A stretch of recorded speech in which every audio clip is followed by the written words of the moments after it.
O Evangelho segundo o relato de João, capítulo 15.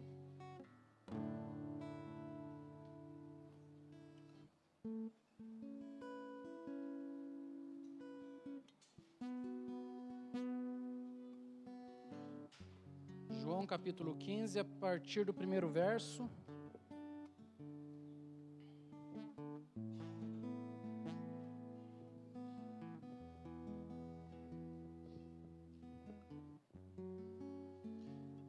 Jesus, a videira verdadeira. Já que todos acharam, amém? Quem não achou também pode acompanhar ali no projetor, né? Vou ler até o verso 11.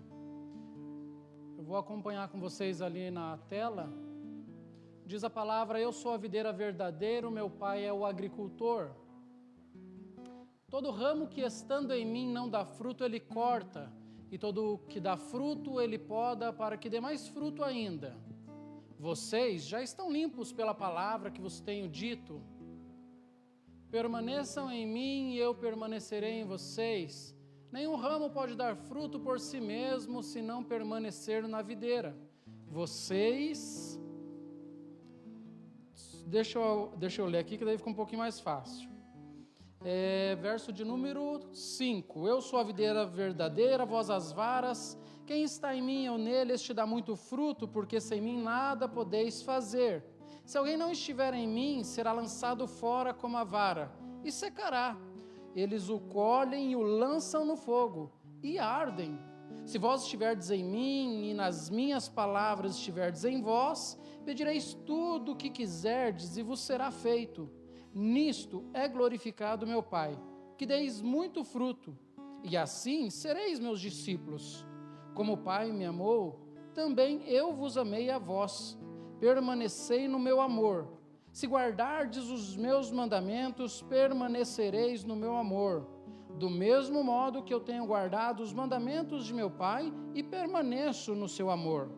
Tenho-vos dito isso, para que a minha alegria permaneça em vós e a vossa alegria seja completa. Feche os seus olhos, por gentileza.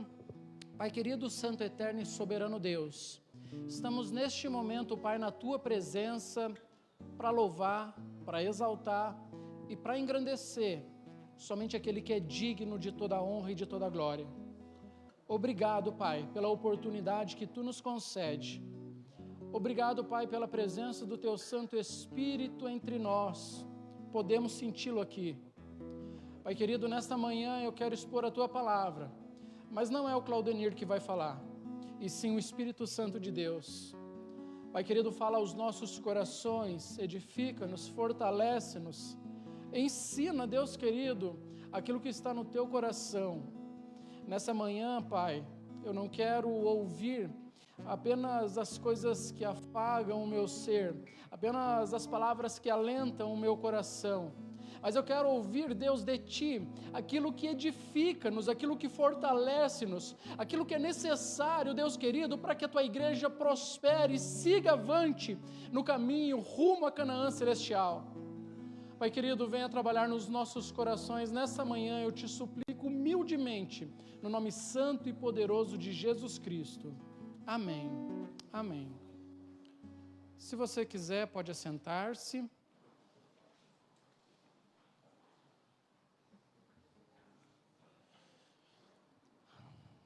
Agora sim, meus irmãos, eu quero cumprimentar a todos com a paz do Senhor. Amém? Amém. Igreja cheia, né? Que alegria.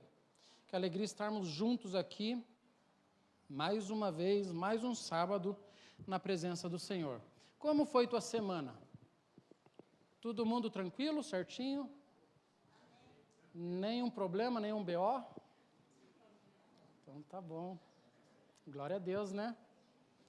A gente está aqui hoje e eu vejo no rostinho de vocês a alegria, a felicidade, a satisfação. Foi dito hoje na escola bíblica, e eu vou falar aqui também. No tempo do frio, todo mundo reclamando por causa do frio, né? Vocês estão reclamando por causa do calor hoje? Não, né? Tá tudo certo. Então tá bom. Alguns são sofrem um pouquinho mais no calor, eu sou um deles, mas eu também não sou de reclamar muito, não. Meus irmãos, hoje eu vou falar com vocês sobre Jesus, a videira verdadeira. Então, ao longo dos sábados aí, eu venho falando sobre os 7 eu sou de Jesus Cristo, que está descrito ali no Evangelho que relata o apóstolo João. Então, lá no primeiro sábado, comecinho da série de sermão, eu falei sobre o pão da vida. Então, Jesus fala lá, eu sou o pão da vida. A segunda afirmação que ele faz é, eu sou a luz do mundo. A terceira, a porta das ovelhas, ou seja, eu sou a porta das ovelhas. No quarto, que está descrito no mesmo texto ali da porta, ele fala também que ele é o bom pastor. O quinto eu sou a ressurreição e a vida. O sexto, eu sou o caminho, a verdade e a vida. E hoje é o sétimo. E o sétimo eu sou de Jesus, ele diz, eu sou a videira verdadeira. Amém? Eu venho falando um pouquinho sobre estes eu sou de Jesus, porque isso reflete a imagem, o caráter, a divindade de Jesus Cristo. Se vocês bem se lembram, lá em Êxodo capítulo 3, Jesus, ou melhor, Deus, ali naquela teofania a Moisés, ele vai se apresentar. E quando Moisés indaga quem ele deve dizer que o enviou até o faraó, ou até o seu povo, os hebreus, Deus ele se revela e ele toma um nome. E ele diz que o nome dele é o Eu Sou. O Eu Sou me enviou a vós outros. Então, Jesus Cristo, quando ele aparece no Evangelho que João escreve, João faz questão de citar esses 7 eu sou, para dizer assim, aquele mesmo que apareceu na sarça ardente, é esse que esteve entre nós. Aquele mesmo que se manifestou com poder e glória ao Egito, ele esteve aqui por 3 anos e meio em seu ministério. Esse mesmo Jesus que esteve aqui, é o mesmo Deus soberano, poderoso, altíssimo e digno de receber toda a honra e toda a glória e todo o poder. João ele faz questão de trazer a divindade da pessoa de Jesus Cristo, aqueles que leem a sua carta. E hoje nós vamos falar um pouquinho sobre Jesus Cristo. Eu sou a videira verdadeira. Mais do que isso, nós vamos falar um pouquinho mais sobre nós. Porque estudando um pouco mais esse texto, eu entendi que o texto não se trata de modo exclusivo sobre Jesus Cristo, e sim sobre nós. Sabe por quê? Porque Jesus ele se apresenta como a videira verdadeira. Eu vou ler aqui um negocinho que eu separei e eu acho muito interessante. Olha só que legal. A videira, ela é uma planta frutífera, correto? Até aqui eu não falei bobeira não, né? Então tá bom. A videira é uma árvore, uma planta frutífera. Ela produz um negócio chamado fruto, ok? Que fruto é esse? Uva. Amém, a uva. Produto da sua colheita é a uva. Aliás, não sei se vocês sabem, mas uma das atividades mais antigas da humanidade é produzir vinho. Tem gente que gosta de vinho aqui, não tem não? Dá uma olhada, pastor, que eu vou pedir para eles erguer a mão. Quem gosta de vinho aí? Olha lá. Meus irmãos, não pode ser muito dado ao vinho, tá? Mas é uma das coisas mais antigas da civilização, da humanidade, é produzir vinho. A gente vai ouvir falar de vinho lá no Noé. A gente vai ouvir falar de vinho lá com Ló, Abraão. Quantos e quantos aí falaram do vinho? Jesus, enquanto esteve aqui na terra, falou do vinho, né? Inclusive, fez o grande milagre, o primeiro grande milagre, que foi transformar a água em vinho lá em Canaã, Canaã da Galileia. E mais do que isso, ela é uma árvore ou uma planta das famílias da trepadeira. Ou seja, ela precisa de um estaleiro, ou de uma cerca, ou até mesmo de uma outra árvore para que ela possa crescer e frutificar. Sempre a videira ela cresce em direção ao sol, sempre buscando a luz solar. É por isso que ela cresce para cima, se enroscando no que ela achar pelo caminho. Interessante, né? Ela cresce buscando a luz. Muito bom isso. A videira média, ou melhor, a vida média da videira é de aproximadamente 25 anos. Embora muitos produtores tenham alguns espécimes mais velhos, alguns com aproximadamente 100 anos, a vinha mais velha, elas são conhecidas pela capacidade de produzir uvas de qualidade excepcional. embora o rendimento diminua com o tempo. Ou seja, a videira, quanto mais velha, melhor é o fruto. Todavia, quanto mais velha, menos fruto ela produz. Isso é uma estatística de alguns vinicultores. A maior e mais antiga videira do mundo, hoje, atualidade, tá? Uma pesquisinha.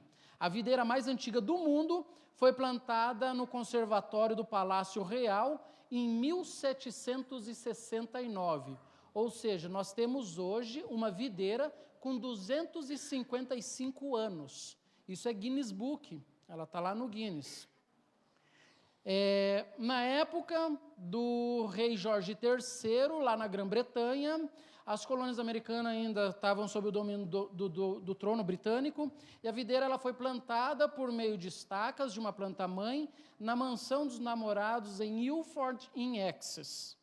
Hoje, a Big Vine, esse é o nome da videira, Big Vine, tem 4 metros de diâmetro ao redor da sua base. Só para vocês entenderem, tem gente, o pastor, me ajuda, tá? O pastor, eu sei que ele vive com a trena na mão, com 1 metro, não sei. Então ele tem um pouquinho mais de noção de medida. O que você acha, pastor, que tem de largura esse templo aqui? Tem uns 9, 10 metros? Tem uns 9 metros. Quanto, anjo divino? De largura? Uns 10? 10 por 11. Então tá. Aqui a pesquisa que eu fiz diz que ela tem 4 metros de diâmetro. Então ela cobre um total de 8. Olha só, e daí o caule, o tronco dela fica no meio.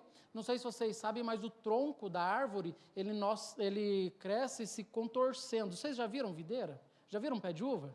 É bem legal, né? Ele vai crescendo assim, vai girando, parece um parafuso. E daí onde tem a cerca, os arames ali, ela vai se... Imagina que ela cobre quase que essa igreja inteira aqui. É bem grande, um pé. Essa é a maior e mais velha. Só para vocês terem uma ideia, o contraforte, eles chamam de contraforte o caule principal dela. Ele tem aproximadamente 36 metros e meio de comprimento.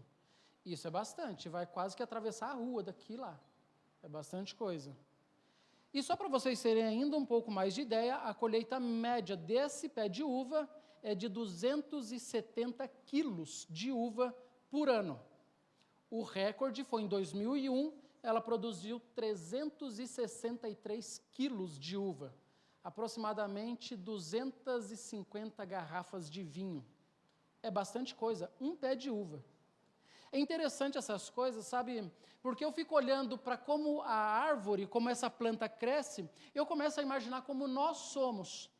Porque Jesus diz assim, eu sou a videira verdadeira e vocês são os ramos. Ou seja, eu sou o caule, o tronco, aquele que fica enraizado, buscando todos os minérios, todas as águas, tudo aquilo que é necessário para que vocês cresçam, para que vocês frutifiquem.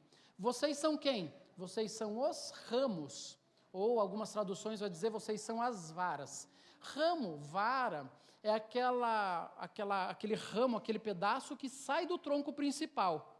Só que observem vocês que desse mesmo ramo, pode sair ainda outros ramos, correto?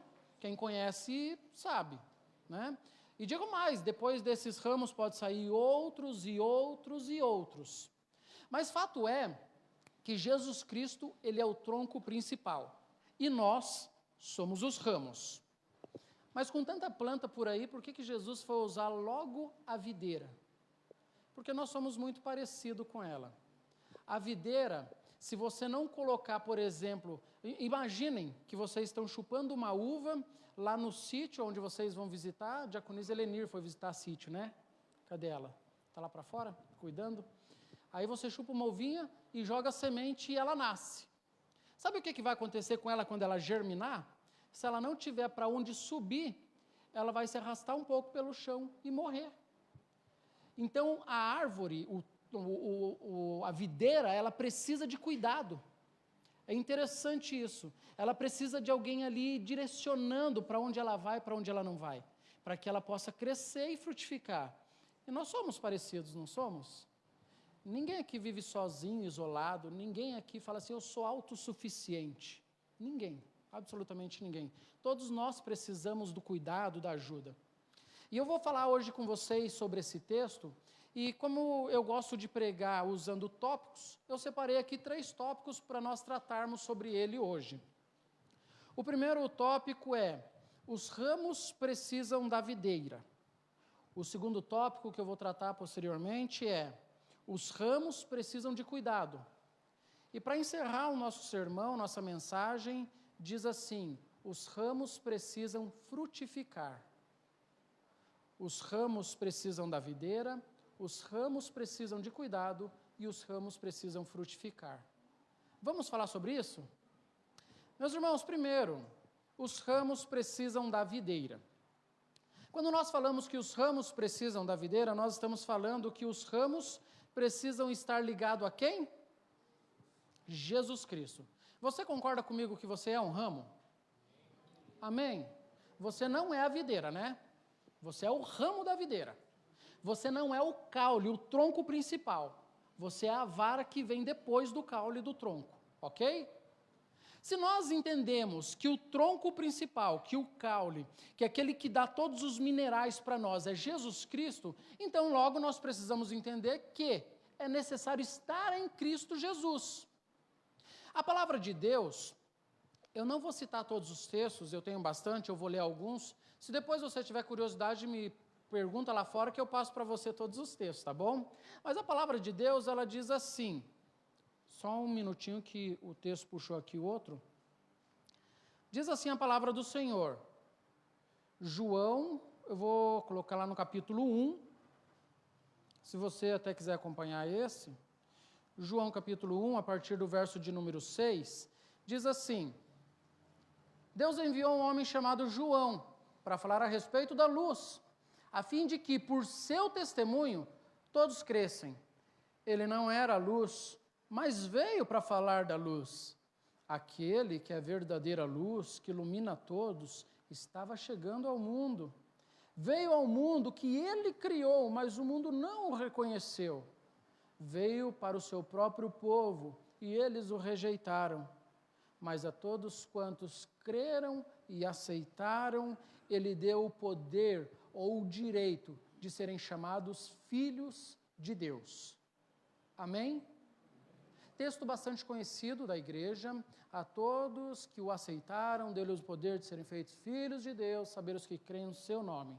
Ou seja, primeiro lugar, para você estar ligado à videira verdadeira, você precisa permanecer na salvação, permanecer na graça. Tem como pertencer à videira verdadeira se você não está com Jesus Cristo?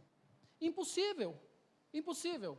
Outro dia eu estava falando aqui, usando um exemplo na escola bíblica, hoje o animal que mais mata seres humanos no mundo é um pernilongo. Ele fica na África e ele transmite um vírus que é o vírus da malária. Aproximadamente 1 milhão de pessoas morrem todos os anos por conta de um mosquito, o mosquito da malária. Ou seja, a malária tem destruído ou tem ceifado aproximadamente 1 milhão de pessoas todos os anos. Agora imaginem vocês que uma pessoa, ela descobriu um antídoto, ela descobriu uma cura, ela descobriu a vacina para anular o efeito da malária. E ele vai agora salvar aproximadamente 1 milhão de pessoas todos os anos. É muita coisa, é muita coisa. 1 milhão de pessoas por ano ele está salvando. Mas imagine hipoteticamente que este homem, ou esta mulher, este cientista, ele não é adepto ao cristianismo. Ele não aceitou a Jesus Cristo como seu único e suficiente Salvador. Pergunto eu para vocês, este homem que salva 1 milhão de pessoas todos os anos, ele vai entrar nos céus? Eu digo para vocês, sem medo de errar, absolutamente não. Ele não vai herdar a vida eterna. Por quê? Por mais que ele faça essa bondade, por mais que ele pratique essa justiça, por mais que desse 1 milhão de pessoas saia pastores, missionários e vários cristãos que estão pregando e salvando e resgatando, por mais que a obra que ele faça seja extraordinária, se não estiver ligado ao caule que é Jesus Cristo, é impossível. O texto diz, aqueles que creram e o aceitaram, a eles deu o poder de serem filhos. Não é filho se não está com Cristo Jesus. Por isso que nós fazemos apelo aqui nos cultos, dizendo, quem nunca aceitou Jesus, vem à frente, aceita, nós vamos orar, e glória a Deus, a gente não está falando para você se tornar adventista da promessa. Nós estamos falando para você se tornar filho de Deus. Nós estamos falando para você reconhecer em Jesus Cristo o teu único Senhor. É ponto. Então nós aqui entendemos que estar na videira, precisa estar no ramo, ou melhor, esse ramo precisa estar na videira. Primeiramente, precisa permanecer na graça que é Jesus Cristo. Em segundo lugar, para estar ligado à videira, precisa permanecer no amor. E isso o texto deixa bem claro, se você quiser, lá no João 15 mesmo, no verso de número 9, e também no verso de número 12, diz assim, como o Pai me amou, também eu vos amei a vós, permaneçam no meu amor. Verso de número 12 diz assim, o meu mandamento é esse, que vos ameis uns aos... Ponto. Isso aqui é João 15, o mesmo texto que ele diz, eu sou a videira verdadeira, permaneçam no meu amor. E se eu fosse além, meus irmãos, eu iria dizer para vocês abrirem ainda a sua Bíblia, por exemplo, lá em João, ou melhor, primeiro Evangelho de João, capítulo 4, verso 7 e 8. Diz assim, amados, continuemos a amar uns aos outros, pois o amor vem de Deus, quem não ama não é nascido de Deus e Deus não conhece. Quem não ama não conhece a Deus, porque Deus é amor. Meus irmãos, é necessário praticar o amor para com os outros. Um outro texto que é muito conhecido de todos, ele diz assim,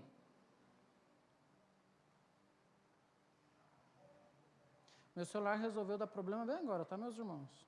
Mateus 22.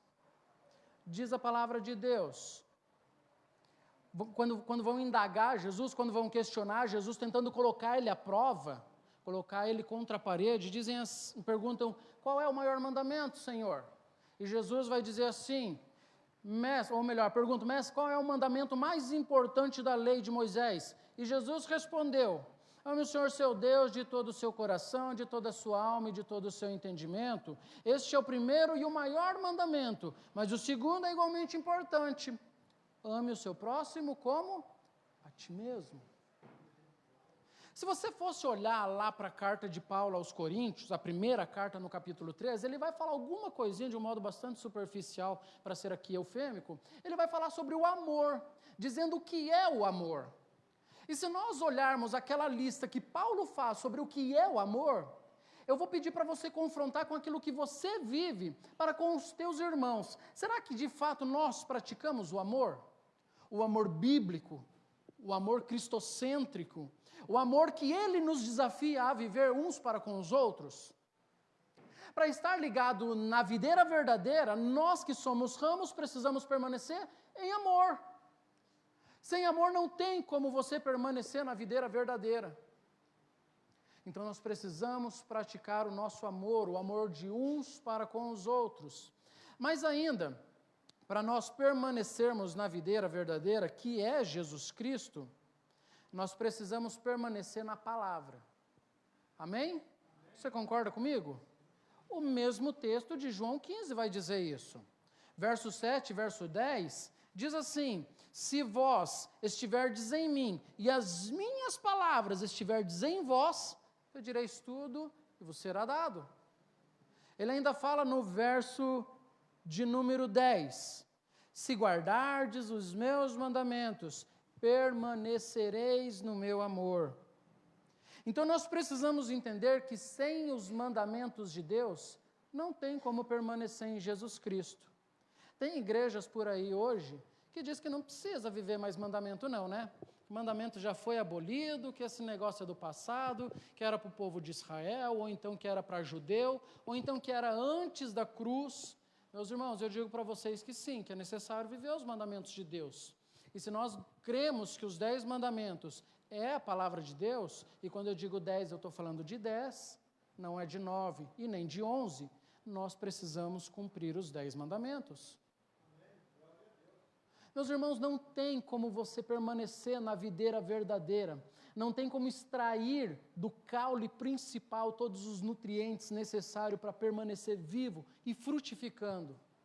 Não tem como se você não estiver guardando os mandamentos de Deus. Os mandamentos são os 10 e ponto. Pratica. Sabe o que acontece? Esse eu quero que você faça questão de buscar 2 de Timóteo 4, verso 3 e 5. 2 Timóteo 4, versos 3, 4 e 5.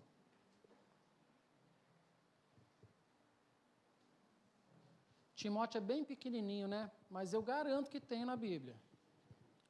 A 2 de Timóteo vem logo depois da 1 de Timóteo.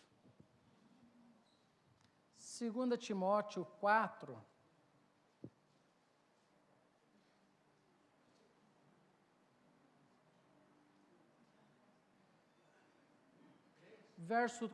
capítulo 4, verso 3, 4 e 5.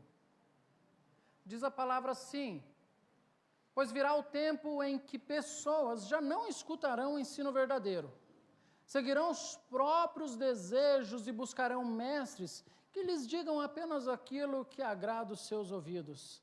Rejeitarão a verdade, correrão atrás de mitos. Vocês, porém, devem manter a sobriedade em toda situação. Não tenha medo de sofrer. Trabalhe para anunciar as boas novas e realize todo o ministério que lhe foi confiado. Sabe, nos últimos tempos, pessoas não vão mais querer ouvir a verdade. Eu já vi, ou já ouvi situações de um mensageiro vir pregar e os irmãos saírem reclamando. Falar lá, você viu o que foi? Foi falar lá, foi meter o dedo na ferida mesmo dos irmãos da igreja. Não pode fazer isso no púlpito da igreja, não.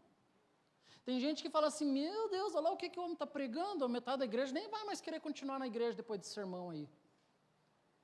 Eu vou dizer para vocês assim, quando você for orar, no início do sermão, ora assim, Deus, não fala o que eu quero ouvir, fala o que eu preciso ouvir. Não é o que eu quero que me satisfaz, o que me agrada, é aquilo que precisa me confrontar, moldar o meu caráter, mudar minhas atitudes, mudar o meu coração. É isso que nós precisamos. Às vezes é ruim, filhos que o digam, né? Pai puxa a orelha, não gosta. Mas você que é pai sabe que é para o bem dele. Aliás, a palavra diz que o pai ama, ou melhor, o pai corrige todos que ele ama. Meus irmãos, é necessário às vezes ouvir alguns sermões que é azedo, que desce atravessado na garganta. Já ouvi muito desses, muitos. E posso dizer para vocês que esses foram os que mais me transformaram. Sermão de, às vezes, eu estar sentado no banco e falar, olha lá, rapaz, agora ele vai falar meu CPF, certeza. E o pregador quase bateu o dedo na minha cara. Eu falo, ai, está doendo, mas continua. Não para não que eu estou precisando ouvir isso. Meus irmãos, é triste às vezes, é dolorido às vezes, a gente sofre às vezes, mas é esse sermão que a gente precisa ouvir. Aqui diz que muitos vão querer ouvir aquilo que agrada, aquilo que satisfaz, vão querer fugir da verdade. A Bíblia, ela não é um livro de autoajuda, a Bíblia, ela não é um manual para satisfazer os teus desejos, os teus anseios, a Bíblia, ela é justamente para mostrar onde você está errando, aonde nós precisamos mudar, aonde o nosso estilo de vida não está coerente com aquilo que a palavra de Deus diz, e nós precisamos vivê-la por completo, nós precisamos vivê-la na sua totalidade, porque é os mandamentos de Deus que têm moldado o nosso caráter. Quando Jesus Cristo fala do primeiro e do segundo grande mandamento, ele está resumindo em duas partes os 10 mandamentos. Os 4 primeiros mandamentos, ele está falando de amor a Deus, que é não terás outros deuses diante de mim, não faça mais escultura, não tome o nome do Senhor teu Deus em vão, e lembra-te do dia do sábado. É os 4 primeiros mandamentos que é direcionado a Deus, ame o teu Deus, sobre todas as coisas. E os outros 6, ele está falando do amor ao próximo. Honra teu pai e tua mãe, não mata, não adultere, não furte, não diga falso testemunho, não cobice. São os outros 6 mandamentos que falam de quem? Ame a Ele, como você ama você. Ele está resumindo em 2 partes, os 10 mandamentos. Precisamos entender que os mandamentos, eles devem ser prática de vida para nós. O primeiro tópico é os ramos precisam da videira. Nós precisamos de Jesus. Uma vez que nós sabemos disso, agora nós precisamos entender que os ramos, eles também precisam do quê? De cuidado. Será que nós precisamos de cuidado? Tem tanta gente autossuficiente aqui, com topetinho, nariz empinado, dizendo assim, eu sei de tudo, comigo ninguém pode, eu resolvo os meus problemas, não devo satisfação a ninguém, pago minhas contas. Será que é bem isso? Será que é verdade? Meus irmãos, em primeiro lugar, quem oferece cuidado a nós, aos ramos, em primeiro lugar, é o Espírito Santo. Amém? Alguém quer questionar, eu deixo. É o Espírito Santo de Deus. O Espírito Santo de Deus, ele funciona como aquela seiva, como aquele nutriente que caminha nas nossas entranhas, no nosso coração.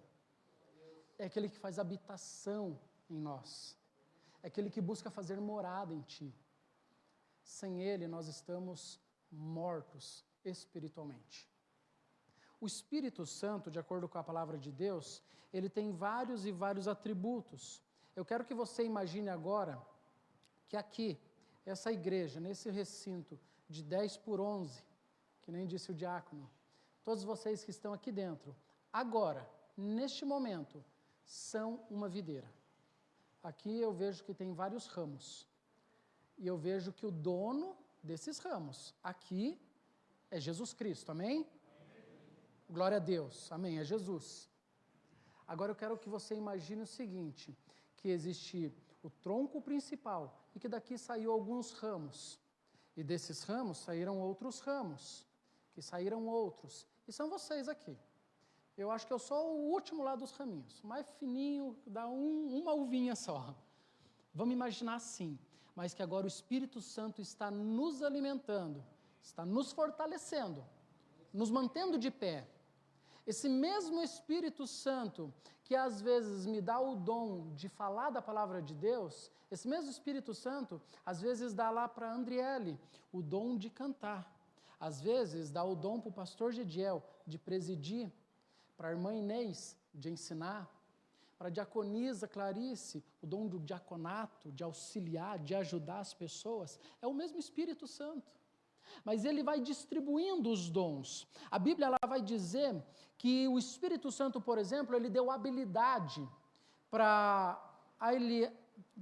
Eliabe e Bezalel. Vocês se lembram para que era que ele deu essa habilidade? Para ser artesão, para fabricar as coisas do tabernáculo. Lembram? Vai dizer, isso está lá em Êxodo 36, tá? Ele deu força extraordinária para Sansão. Vocês sabem disso, foi o Espírito Santo e não os cabelos de Sansão. Ele também falou por meio dos profetas, tem Isaías 48. Ele também nos faz lembrar e ele ensina, isso está lá em João 14. Ele distribui dons e reparte dons, e aí a Bíblia tem uma infinidade de textos dizendo sobre isso. Vai citar, por exemplo, Romanos 12, 1 Coríntios 12, Efésios 4, mas algo muito importante, ele também convence a igreja do pecado, da justiça e do juízo. João 16, verso 8. O Espírito Santo é quem tem fortalecido e mantido essa igreja de pé. É o Espírito Santo que mantém esses ramos ainda com folhas, talvez com poucos frutos, outros ainda sem nenhum fruto. Há outros que têm frutificado tantas e tantas vezes, mas é o Espírito Santo que tem agido através das nossas vidas. Em primeiro lugar, quem tem cuidado dessa videira é o Espírito Santo de Deus. Mas eu posso dizer para vocês ainda mais, não apenas o Espírito Santo tem cuidado de nós, mas a Bíblia também diz que as autoridades eclesiásticas têm cuidado de nós. Lá em Êxodo capítulo 18, vou abrir minha Bíblia aqui bem rapidinho, nós vamos ver que Moisés, ele está sentado. Eu vou desmistificar algo para vocês, que muita gente prega, Claudenir Vieira Camargo, não concordo, tá? Então, muita gente diz assim, que lá no deserto, Moisés estava com 2 milhões de pessoas aproximadamente.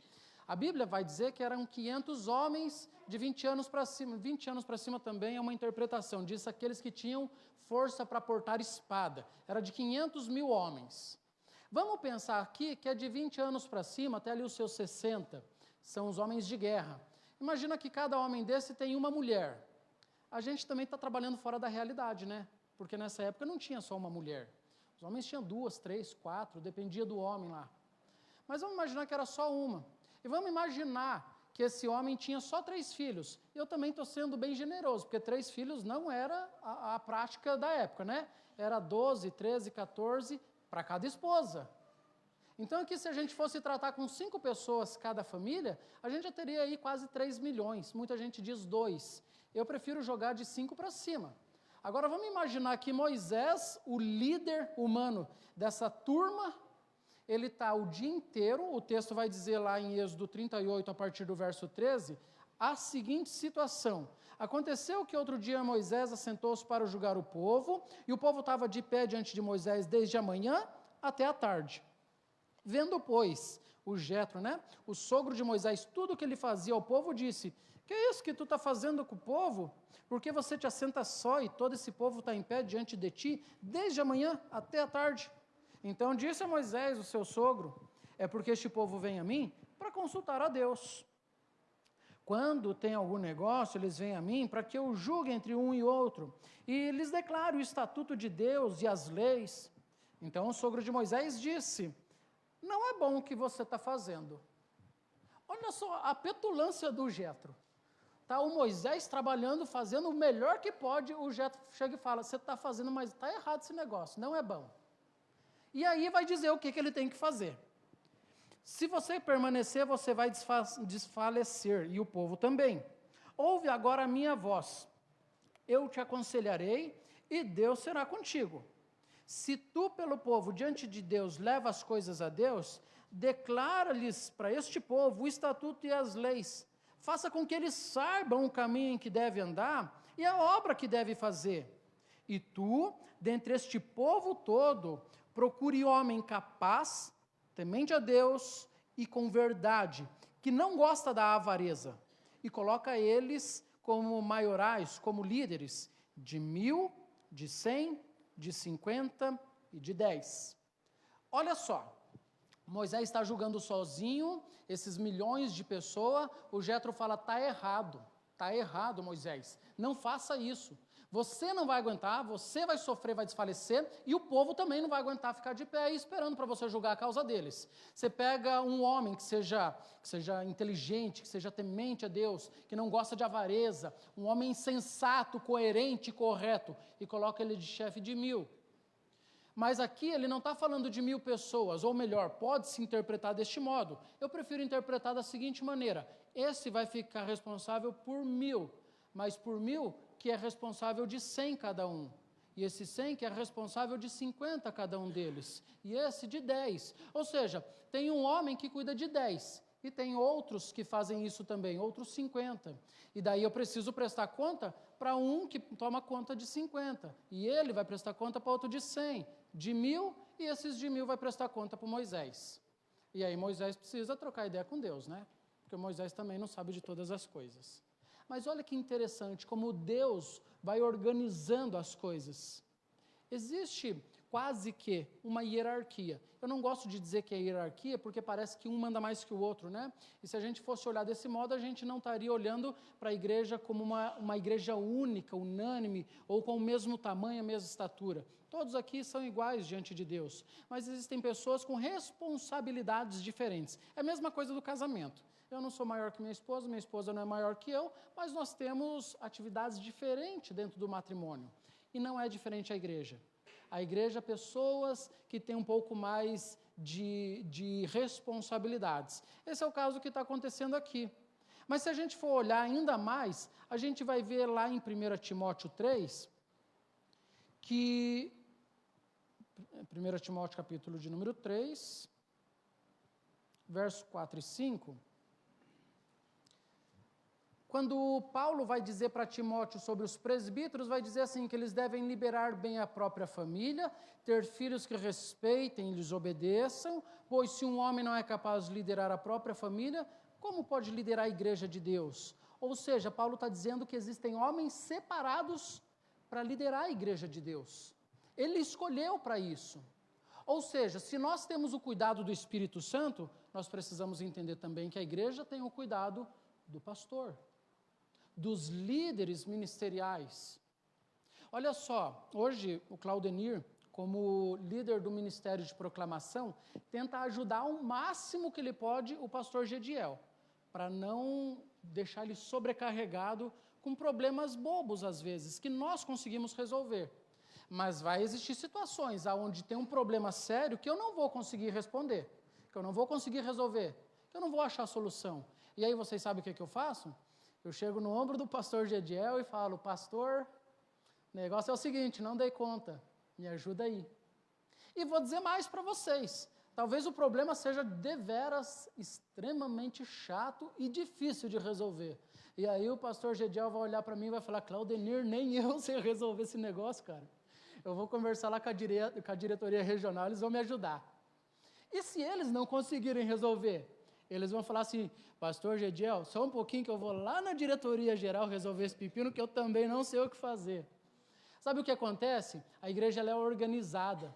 Nós vamos filtrando os problemas, porque senão daqui a pouco o pastor Gediel está que nem o Moisés lá no deserto. Não vai dar conta de resolver o problema de todo mundo. E às vezes é coisa boba que a gente consegue resolver entre nós. Então, os ramos, eles têm o cuidado do Espírito Santo, mas eles também têm esse cuidado do pastor, dos líderes ministeriais, da diretoria regional e assim sucessivamente. Mas ainda, para encerrar esse ponto de que nós temos o cuidado do Espírito Santo, dos pastores, mas nós também temos o cuidado da organização. A igreja, ela é um organismo vivo. E eu vou ler com vocês, ou vou ler e vocês só escutem, porque vocês já sabem onde está escrito, eu acho. Diz assim a palavra, porque assim como o corpo é um e tem muitos membros, e todos os membros sendo um só corpo, assim Cristo é com vós. Pois todos foram batizados em um Espírito, formando um corpo, quer judeus, gregos, servos, quer livres, todos temos bebidos do mesmo Espírito. Porque também o corpo não é um só membro, mas muitos. Se o pé disser, porque não sou mão, não sou do corpo, deixará por isso de ser do corpo? E se a orelha disser, porque não sou olho, não sou do corpo, deixará de ser do corpo por conta disso? Se todo o corpo fosse olho, onde estaria o ouvido? Se todo fosse ouvido, onde estaria o olfato? Mas agora Deus colocou os membros no corpo, cada um como Ele quis. 1 Coríntios, capítulo 12. Meus irmãos, nós temos uma diversidade de dons, como foi dito anteriormente, e nós precisamos entender isso. Porque senão daqui a pouco a gente vai querer fazer aquilo que nós não estamos habilitados por Deus para fazer. Eu gosto de pregar, gosto mesmo, e gosto também de dar aula, tá? Mas eu acho que se eu fosse cantar um louvor solo, como fez o Diego, acabava o culto na hora. Eu acho que ninguém ficava para ouvir eu cantando. Aliás, a minha voz nem é tão aveludada assim para este ministério. Eu tenho uma voz muito esquisita, alguns dizem que é fina. E se riu é porque deve ser verdade, né? E agora todos riram confirmando. Mas tem gente que diz que eu não tenho uma voz bonita para cantar. E eu acredito em vocês. Para bater palma, eu desafino. É impossível, mas eu faço. Mas sabe o que acontece? Se eu não tiver entendimento, daqui a pouco eu vou estar querendo entrar no grupo de louvor e cantando. E competindo com as meninas que cantam. Lete, Andriele, a Jéssica, o Diego também, né? Que não é menina, mas canta. É bom dizer isso, né? Mas é preciso ter essa sabedoria, porque isso daqui é uma organização. O Espírito Santo concede dom a todos, absolutamente todos. Não importa quem você é, ou o que você sabe fazer ou não. Fato é que alguma coisa você sabe fazer. Talvez você não tenha uma aparição tão grande aqui, na igreja, no culto. Mas aqui é um lugar onde nós reunimos quase 100 pessoas, e talvez não dê para todo mundo fazer o que sabe fazer.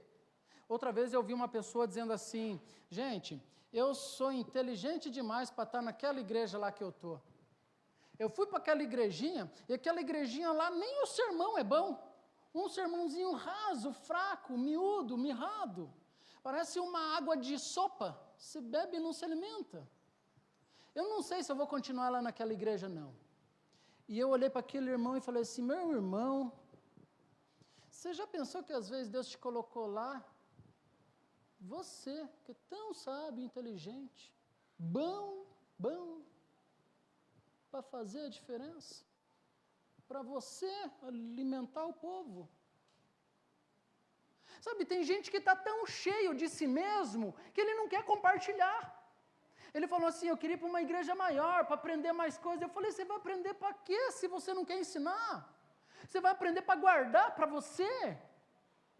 Qual é a utilidade, então, do aprendizado se você não quer compartilhar?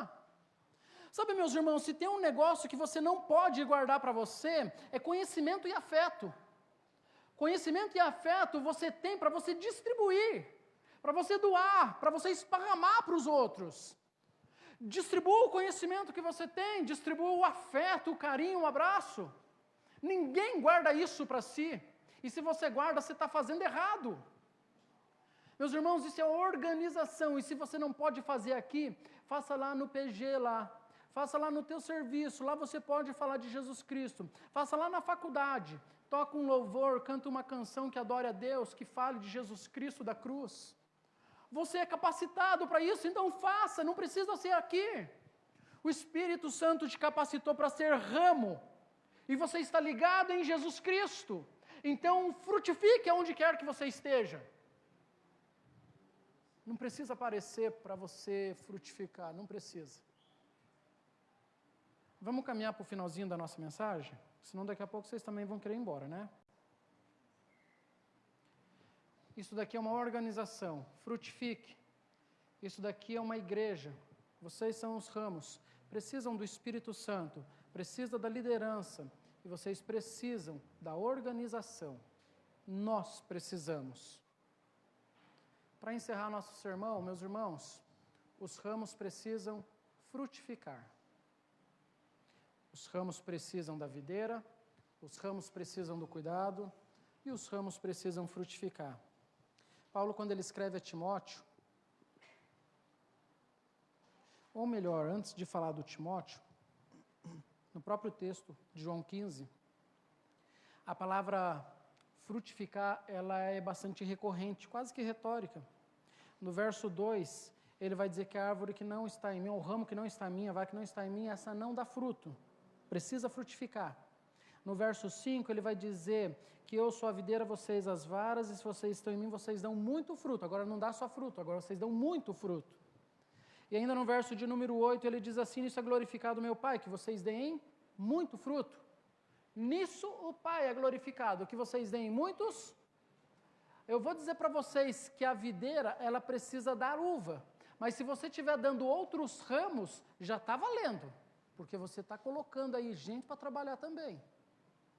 Meus irmãos, é necessário frutificar. E agora sim, Paulo, quando ele escreve a Timóteo, ele diz assim, e o que de mim, entre muitas testemunhas ouviste, confia a homens fiéis, que sejam idôneos para também ensinarem aos outros.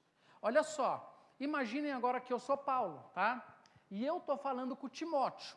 E eu estou falando assim, Timóteo, eu nem estou falando de quem me ensinou as coisas. Eu não sou mais o Claudenir, sou o Paulo. Eu estou dizendo, o que você ouviu de mim, Timóteo, o que você ouviu de mim, agora você transmite a pessoas idôneas, a homens idôneos, coerentes, responsáveis, honestos, para que eles façam o quê? Para que eles também transmitam a outras pessoas. Nós estamos falando aqui em um texto de 4 gerações, do Paulo, do Timóteo, daquele que vai receber, aquele que é idôneo, para aquele que vai transmitir a palavra de Deus.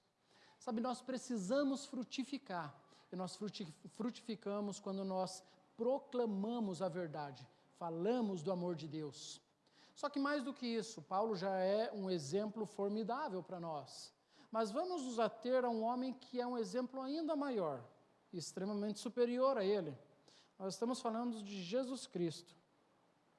Jesus Cristo, Mateus capítulo 28, alguém sabe o que está escrito lá no verso 19 e 20? Mateus 28, Desculpa, não ouvi. Ensinando a guardar, olha lá que legal, é isso mesmo. Portanto, ide por todo o mundo e pregue a toda criatura. Ele vai falar, portanto, indo, façam discípulos em todas as nações, batizando em nome do Pai, do Filho e do Espírito Santo, e daí sim o que a Valdeste falou, ensinando a guardar todas as coisas que você tem ordenado. E daí para encerrar ele fala, e eis que estou convosco todos os dias, até...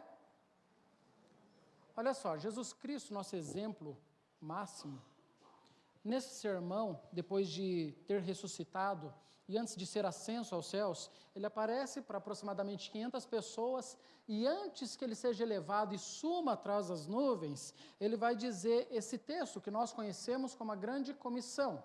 A Grande Comissão, ou discipulai, é para dizer que nós não podemos reter a mensagem da cruz. Ele vai dizer que nós precisamos discipular, nós precisamos evangelizar. Meus irmãos, fazer evangelismo, eu acho que é algo fácil. Eu acho que os únicos que têm um pouquinho de dificuldade com o evangelismo é quem é tímido. Quem é tímido tem um pouquinho mais de dificuldade. Mas ainda assim, não pensem vocês que estão isentos. Deve-se evangelizar, absolutamente todos. Mesmo que um ou outro tenha o dom de evangelismo e se saia melhor nisso, todos, absolutamente todos, devem evangelizar.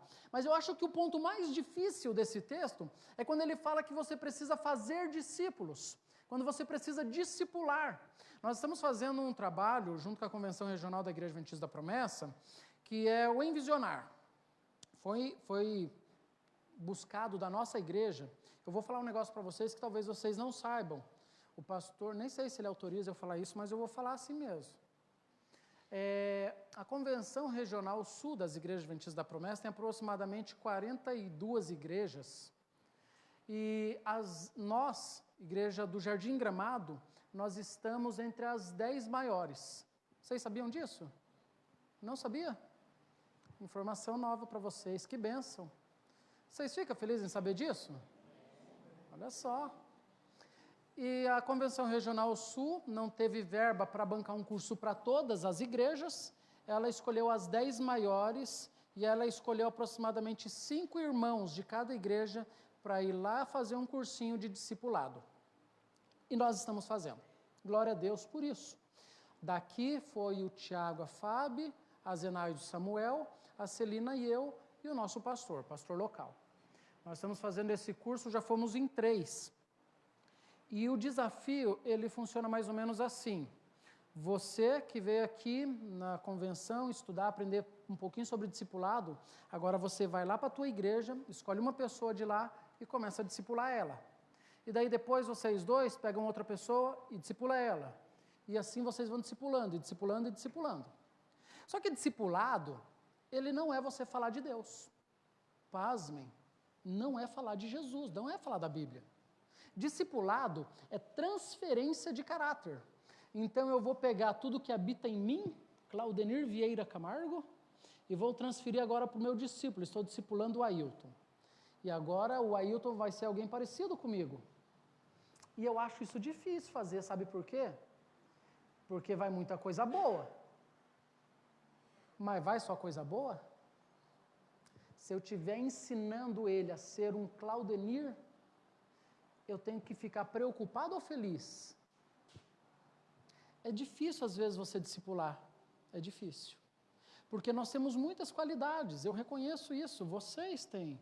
Mas nós precisamos ser honestos com nós mesmos. Nós também temos muitos defeitos. Nós temos nossos erros, nossos pecadinhos de estimação. E aí nós precisamos entender que antes de discipular alguém, eu preciso matar o eu. Dizer agora que eu sou muito parecido com Jesus. E deixa eu só fazer uma correção aqui antes que alguém poste lá no Insta que eu falei bobeira. Quando eu falo meu discípulo, por favor, é com todas as aspas possíveis, tá? Não é meu, Claudenir. Eu estou discipulando ele para Jesus, que fique claro. Então, nós estamos fazendo discípulo para Jesus. Eu digo meu discípulo porque é eu que estou ensinando. Mas é algo parecido com aquilo que Paulo fala, né? Sejam meus imitadores, assim como eu sou de Cristo. Então, essa é a ideia, meus irmãos. Agora, nós precisamos entender o seguinte: o quanto você está disposto a frutificar? O quanto você entende que é necessário fazer isso? Sabe por quê? Porque existem várias e várias pessoas que necessitam desse apoio, desse suporte espiritual. Muitas e muitas pessoas estão carentes por saber o que é necessário ser feito. Nem todos que aqui estão têm a plena consciência de como agir em momentos de difícil decisão. Sabe, eu sei que tem pessoas aqui que sabem o beabá completo. Eu sei que tem pessoas aqui que são capacitadas e muito capacitadas com a palavra de Deus. Mas tem outros que talvez no momento de incerteza, de dúvida, fica pensando, e agora, o que eu devo fazer? Ou talvez pessoas que precisam corrigir erros que já sabem que é errado fazer, que não consegue se desvencilhar, que precisa de uma ajuda. Nós precisamos ser suportes. Nós precisamos ser discipuladores. Se Cristo é o caule, o tronco que está aqui no centro desta igreja, neste momento, Ele vai dizer assim para vocês, para mim, discipulem, façam discípulos em todos os lugares. E vou agora fazer uma nova versão bíblica, a versão Claudenir, revista atualizada. Façam discípulos por todos os lugares onde estiver, no teu trabalho, na tua casa, no teu bairro, na tua vizinhança, no teu estudo, no teu curso, façam discípulos. Façam discípulos. Ensinem a guardar tudo que Jesus te ensinou a guardar. Repudie o que Ele disse que deve ser repudiado. Tragam pessoas para congregar contigo. O texto que foi lido pelo nosso diretor, lá no comecinho, ele leu o verso 5, que eu pedi, fiz questão que lesse até o verso 5 de João 15. No verso 5 de João 15 diz assim, eu sou a videira, Jesus Cristo, eu sou a videira e vocês são a vara, quem está em mim, eu nele dá muito fruto, porque sem mim, Jesus, sem mim, nada podeis fazer. É necessário estar com Jesus Cristo. É necessário. Eu vou pedir para o Ministério de Louvor vir à frente, para os irmãos ficarem de pé.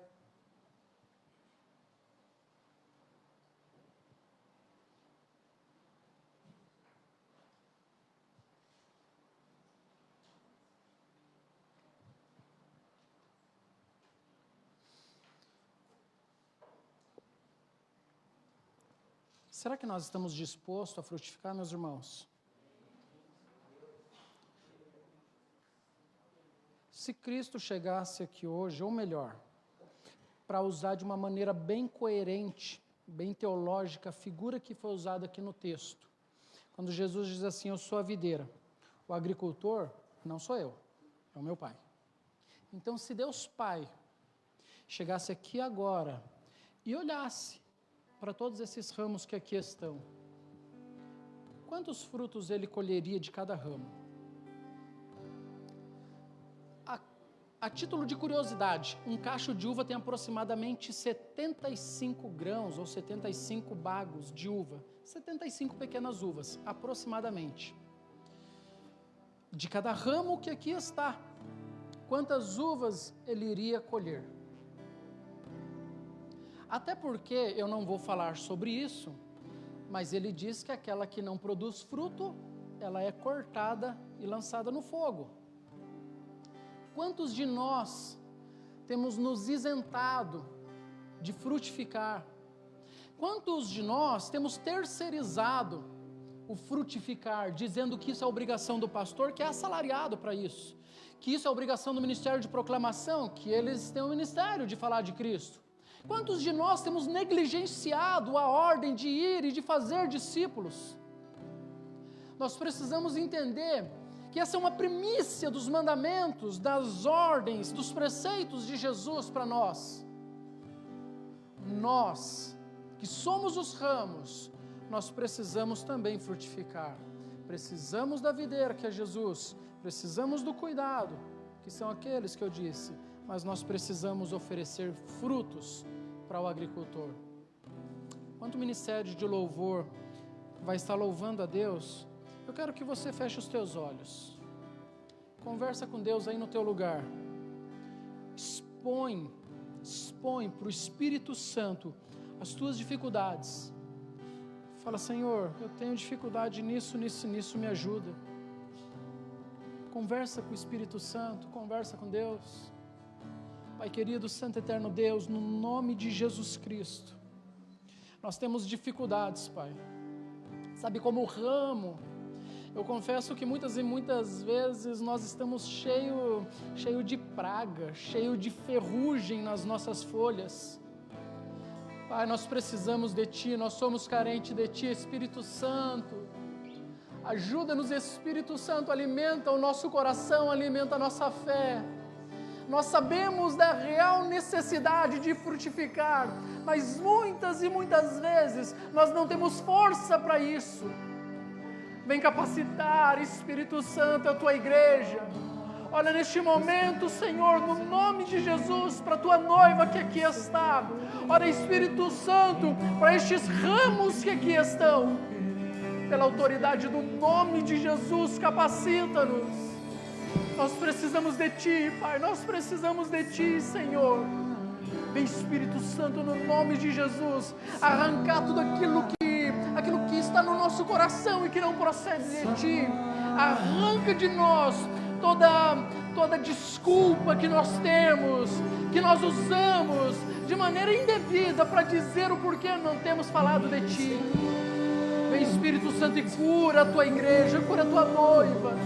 Vem, Espírito Santo, e alimenta os corações que aqui estão sedentos de Ti, da Tua palavra. Pai querido, capacita os líderes da Tua igreja, para que sejam vasos, instrumentos, para auxiliar no crescimento dessa videira, Pai. Vem, Espírito Santo de Deus, e cuida da Tua igreja, cuida da Tua videira, Pai. Eu te suplico no nome santo e poderoso de Jesus Cristo, para a glória, para o louvor do Teu nome. Aleluias a Ti, Deus. Aleluias ao Teu nome, Pai.